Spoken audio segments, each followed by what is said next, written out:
यदा यदा हि धर्मस्य ग्लानिर्भवति भारत अभ्युत्थानमधर्मस्य तदात्मानं सृजाम्यहम्। श्रोता बंधु, भगवत गीतार चतुर्थ अध्याय सप्तम नंबर श्लोक आपण को स्वागत। भगवान यह श्लोक कहते, हे अर्जुन, जेतेबेले भी धर्मर अवक्षय हुए एवं अधर्मर वृद्धि हुए सेतेबेले मु संसार रे अवतरित हुए। धर्म आम प्रति प्रযোज्य कर्म जहाँ आध्यात्मिक उन्नति दिगरे अग्रसर हेबा पई अनुकूल अटे। एहार विपरीत अधर्म अटे। जेतेबेले अधर्मर वृद्धि घटे संसारर सृष्टिकर्ता एथिरे हस्तक्षेप करी अवतरित हुअन्ति एवं धर्म को पुनः स्थापित करती। एहीपरि अवतरण को अवतार कहा जाए। अवतार शब्दटी संस्कृत रु इंग्राजी रे ग्रहण करा जायछि एवं ताहा साधारणतः गणमाध्यम रे लोकंकर प्रतिछवि अर्थ रे व्यवहृत होइछि। एही पुस्तक रे आमे एहाकु मूल संस्कृत अर्थ भगवानंकर दिव्य अवतरण भाव रे व्यवहार करिबा। श्रीमद् भागवतम रे भगवानंकर 26 गोटी अवतार वर्णना करा जायछि, किंतु वेद शास्त्र कहे भगवानंकर अवतार असंख्य अटे। भागवतम रे एमिति लिखाइछि, जन्म कर्माभिधानानि सन्निमेन्थो सहस्रशः न शक्यन्ते न संख्यातुम अनंतत्यान मयापिहि। अनादि कालरू भगवानंकर अनंत अवतारर गणना केही मध्य करिपारिबे नहीं। एही अवतार गुड़िक 4 श्रेणी रे विभक्ति करा जायछि, जेपरिकी प्रथमटी हैला आवेश अवतार। एही अवतार रे से निजर विशेष शक्ति कौनसी व्यक्तिगत आत्मा द्वारा प्रकटित करिथांती। महर्षि नारद एहार उदाहरण अटंती। सेहीपरि भगवान बुद्ध मध्य आवेश अवतारर उदाहरण अटंती। द्वितीयटी हैला प्राभवा अवतार। एही रूपरे भगवान स्वयं साकार रूपरे आसंती एवं तांकर किछि शक्ति प्रदर्शन करिथांती। प्रभाव अवतार 2 श्रेणी अटे। प्रथमटी हैला भगवान निजको अल्प समय पर्यंत प्रकटित करती व निज कार्य सारी प्रत्यावर्तन करिथांती। हंसा अवतार एहीपरि एक उदाहरण, जेउठारे भगवान कुमार मानक सम्मुखरे प्रकटित होई तांक प्रश्नर उत्तर देई फेरी जाइथिले।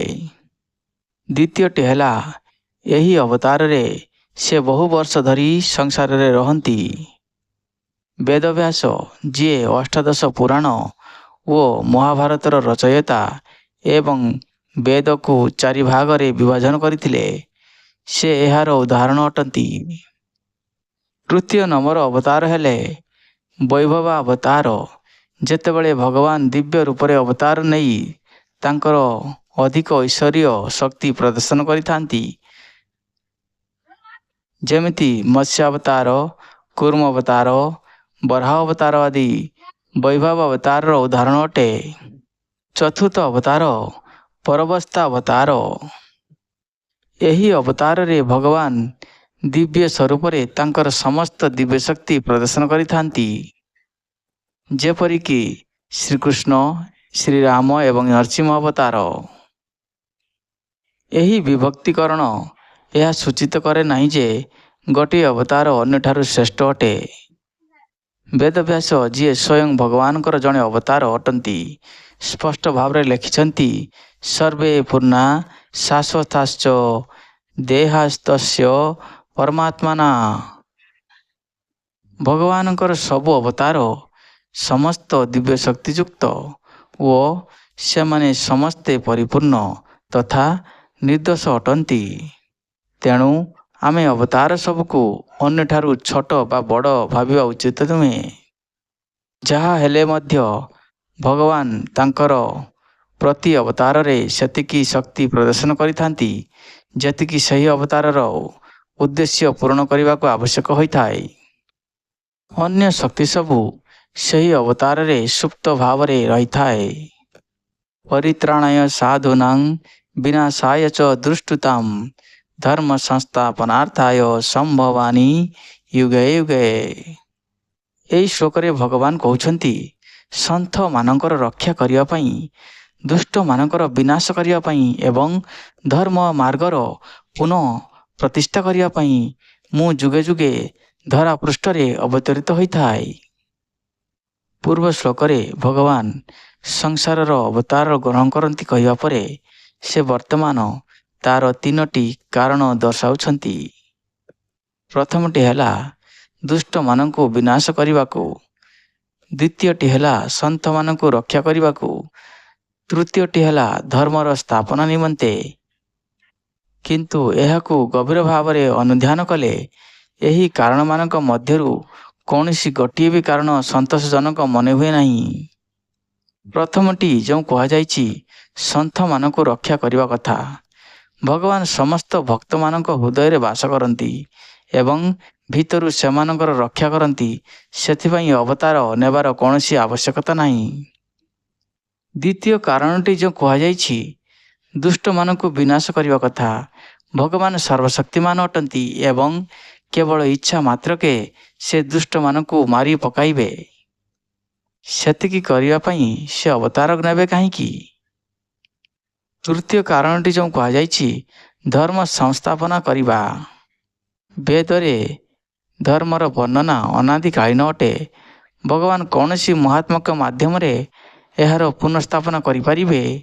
ଏହି କାର୍ଯ୍ୟ ସମ୍ପାଦନ କରିବା ପାଇଁ ସେ ନିଜେ ସାକାର ରୂପରେ ଅବତୀର୍ଣ୍ଣ ହେବାର ଆବଶ୍ୟକତା ନାହିଁ। ତାହେଲେ ଏହି ଶ୍ଲୋକରେ ଦିଆଯାଇଥିବା କାରଣଗୁଡ଼ିକୁ ଆମେ କେଉଁ ଦୃଷ୍ଟିରୁ ଗ୍ରହଣ କରିବା? ଚାଲନ୍ତୁ ଆମେ ଶ୍ରୀକୃଷ୍ଣଙ୍କର ଏହି ଉକ୍ତିକୁ ଟିକିଏ ଗଭୀର ଭାବରେ ଅନୁଧ୍ୟାନ କରି ଏହାର ମର୍ମକୁ ବୁଝିବା ପାଇଁ ଚେଷ୍ଟା କରିବା। ଜୀବର ସବୁଠାରୁ ବଡ଼ ଧର୍ମ ହେଉଛି ଭଗବାନଙ୍କ ଭକ୍ତି। ଭଗବାନ ଅବତାର ଗ୍ରହଣ କରି ଏହାକୁ ସୁଦୃଢ଼ କରନ୍ତି। ଯେତେବେଳେ ଭଗବାନ ଆବିର୍ଭାବ ହୁଅନ୍ତି ସେ ତାଙ୍କର ଦିବ୍ୟ ରୂପ, ନାମ, ଗୁଣ, ଲୀଳା, ଧାମ ଏବଂ ପରିପରମାନଙ୍କୁ ପ୍ରକଟ କରିଥାନ୍ତି। ଏହା ଜୀବକୁ ଭକ୍ତି କରିବା ପାଇଁ ଏକ ସହଜ ଆଧାର ପ୍ରଦାନ କରେ। ଯେହେତୁ ମନ ଭକ୍ତି କରିବା ପାଇଁ ଏକ ସାକାର ରୂପ ଆବଶ୍ୟକ କରେ, ଭଗବାନଙ୍କର ନିରାକାର ରୂପର ଉପାସନା କରିବା ଅତ୍ୟନ୍ତ କଷ୍ଟପ୍ରଦ ହୋଇଥାଏ। ଅନ୍ୟ ପକ୍ଷରେ ସାକାର ରୂପର ଭକ୍ତି ଜନସାଧାରଣଙ୍କ ପାଇଁ ସହଜ, ବୋଧଗମ୍ୟ ଏବଂ ମନ ଲଗାଇବା ପାଇଁ ସହଜ ଓ ମଧୁର ହୋଇଥାଏ। ପରିଣାମ ସ୍ୱରୂପ ପ୍ରାୟ 5000 ବର୍ଷ ପୂର୍ବେ ହୋଇଥିବା ଶ୍ରୀକୃଷ୍ଣଙ୍କର ଅବତାର ପରଠାରୁ କୋଟି କୋଟି ପ୍ରାଣୀ ତାଙ୍କର ଦିବ୍ୟ ଲୀଳାକୁ ସେମାନଙ୍କ ଭକ୍ତିର ଆଧାର କରି ସହଜରେ ସେମାନଙ୍କର ମନକୁ ଶୁଦ୍ଧ କରିପାରିଛନ୍ତି। ସେହିପରି ରାମାୟଣ ମଧ୍ୟ ଅନେକ ଶତାବ୍ଦୀ ଧରି ଜୀବକୁ ଭକ୍ତିର ଏକ ଜନପ୍ରିୟ ମାଧ୍ୟମ ଦେଇ ଆସିଛି। ଶ୍ରୋତାବନ୍ଧୁ, ଆପଣଙ୍କର ମନେଥିବ ଯେତେବେଳେ ଦୂରଦର୍ଶନରେ ରାମାୟଣ ସିରିଏଲ ଚାଲିଥିଲା, ସେତେବେଳେ ସମସ୍ତେ କାମ ବନ୍ଦ କରି ଟେଲିଭିଜନ ସାମ୍ନାରେ ବସି ରାମାୟଣ ସିରିଏଲ ଦେଖୁଥିଲେ।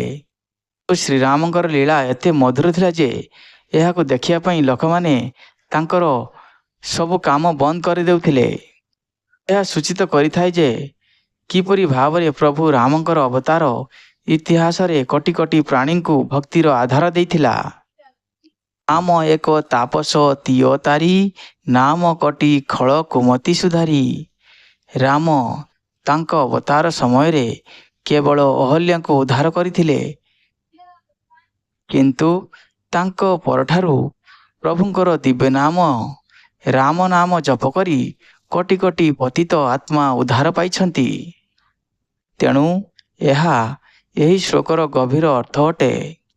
ଦୁଷ୍ଟମାନଙ୍କ ବିନାଶ କରିବା ଭଗବାନଙ୍କ ଲୀଳାରେ ସହଯୋଗ କରିବା ପାଇଁ କେତେକ ମୁକ୍ତ ଆତ୍ମା ଭଗବାନଙ୍କ ସହିତ ଅବତରିତ ହୋଇ ଦୁଷ୍ଟ ହେବାର ଛଳନା କରନ୍ତି। ଆମେ ଏଠାରେ ରାବଣ, କୁମ୍ଭକର୍ଣ୍ଣର ଉଦାହରଣ ନେବା। ବାସ୍ତବରେ ରାବଣ ଓ କୁମ୍ଭକର୍ଣ୍ଣ ଜୟ ଓ ବିଜୟୀ ଥିଲେ। ଯେଉଁମାନେ ଭଗବାନଙ୍କର ଦିବ୍ୟ ଲୋକରୁ ଅବତରିତ ହୋଇଥିଲେ, ସେମାନେ ରାକ୍ଷସ ହେବାର ଅଭିନୟ କରି ଶ୍ରୀରାମଙ୍କ ବିରୋଧ କରି ତାଙ୍କ ସହିତ ଯୁଦ୍ଧ କରୁଥିଲେ। ଅନ୍ୟ କୌଣସି ବ୍ୟକ୍ତିଙ୍କ ଦ୍ୱାରା ସେମାନେ ନିହତ ହୋଇନଥାନ୍ତେ, କାରଣ ସେମାନେ ଦିବ୍ୟ ପୁରୁଷ ଥିଲେ। ତେଣୁ ଭଗବାନ ତାଙ୍କ ଲୀଳାର ଅଂଶ ଭାବରେ ଏହି ରାକ୍ଷସମାନଙ୍କୁ ବଧ କରିଥିଲେ। ତାଙ୍କୁ ବଧ କରିସାରି ସେମାନଙ୍କୁ ତାଙ୍କର ଦିବ୍ୟଧାମକୁ ପ୍ରେରିତ କରିଥିଲେ, ଯେଉଁଠାରୁ ସେମାନେ ଆସିଥିଲେ। ସନ୍ଥମାନଙ୍କୁ ରକ୍ଷା କରିବା କଥା। ଅନେକ ଜୀବାତ୍ମା ସାଧନ ଦ୍ୱାରା ନିଜକୁ ଯଥେଷ୍ଟ ଉଚ୍ଚସ୍ତରକୁ ନେଇଯାଇ ଭଗବାନଙ୍କର ପ୍ରତ୍ୟକ୍ଷ ଦର୍ଶନ ଲାଭ କରିବାରେ ଯୋଗ୍ୟତା ହାସଲ କରିଥାନ୍ତି। ଯେତେବେଳେ ଶ୍ରୀକୃଷ୍ଣ ସଂସାରରେ ଅବତାର ନେଇଥିଲେ, ଏହିପରି ଅଧିକାରୀ ଜୀବମାନେ ତାଙ୍କର ଦିବ୍ୟ ଲୀଳାରେ ଅଂଶଗ୍ରହଣ କରିବାକୁ ପ୍ରଥମେ ସୁଯୋଗ ପାଇଥିଲେ। ଉଦାହରଣ ସ୍ୱରୂପ, କେତେକ ଗୋପୀ ବା ବୃନ୍ଦାବନର ଗୋକୁଳାଣୀମାନେ ଯେଉଁଠାରେ କୃଷ୍ଣ ନିଜର ଦିବ୍ୟଲୀଳା ପ୍ରକଟ କରିଥିଲେ, ସେମାନେ ଜୀବନ ମୁକ୍ତ ଆତ୍ମା ଥିଲେ, ଯେଉଁମାନେ ଦିବ୍ୟ ଧାମରୁ କୃଷ୍ଣଙ୍କ ଲୀଳାରେ ସହଯୋଗ କରିବାକୁ ଅବତରିତ ହୋଇଥିଲେ। ଅନ୍ୟ ଗୋପୀମାନେ ମାୟାବଦ୍ଧ ଜୀବ ଥିଲେ, ଯେଉଁମାନେ ପ୍ରଥମ ଥର ପାଇଁ ଭଗବାନଙ୍କର ଦର୍ଶନ ଓ ସେବା କରିବାର ସୁଯୋଗ ପାଇଥିଲେ ଏବଂ ତାଙ୍କ ଲୀଳାରେ ଅଂଶଗ୍ରହଣ କରିଥିଲେ। ତେଣୁ ଯେତେବେଳେ ଶ୍ରୀକୃଷ୍ଣ ଅବତାର ନେଇଥିଲେ, କେତେକ ଅଧିକାରୀ ଜୀବ ପ୍ରତ୍ୟକ୍ଷ ରୂପରେ ତାଙ୍କ ଲୀଳାରେ ଯୋଗ ଦେଇ ତାଙ୍କ ଭକ୍ତିକୁ ପରିପୂର୍ଣ୍ଣ କରିବାର ସୁଯୋଗ ପ୍ରାପ୍ତ କରିଥିଲେ। ଏହା ହିଁ ଏହି ଶ୍ଲୋକର ଦୃଢ଼ ଅର୍ଥ ଅଟେ। ତଥାପି ଏହି ଶ୍ଲୋକର ଶାବ୍ଦିକ ଓ ରୂପନୀୟ ଅର୍ଥକୁ କୌଣସି ବ୍ୟକ୍ତି ଗ୍ରହଣ କରିବାକୁ ଚାହିଁଲେ ଏଥିରେ କିଛି ଭୁଲ ନାହିଁ। ଶ୍ରୋତାବନ୍ଧୁ, ଆଜି ଆମେ ଜାଣିଲେ ଭଗବାନ କିପରି ଏବଂ କାହିଁକି ଅବତାର ଗ୍ରହଣ କରନ୍ତି। ଶ୍ରୋତାବନ୍ଧୁ, ଆମେ ଆଗାମୀ ଅଧ୍ୟାୟରେ ଶ୍ଲୋକ 9 ଠାରୁ ଆଗକୁ ଆଲୋଚନା କରିବା। ସେତେ ପର୍ଯ୍ୟନ୍ତ ହରେ କୃଷ୍ଣ। ଗୋବିନ୍ଦ ଆପଣଙ୍କର ମଙ୍ଗଳ କରନ୍ତୁ।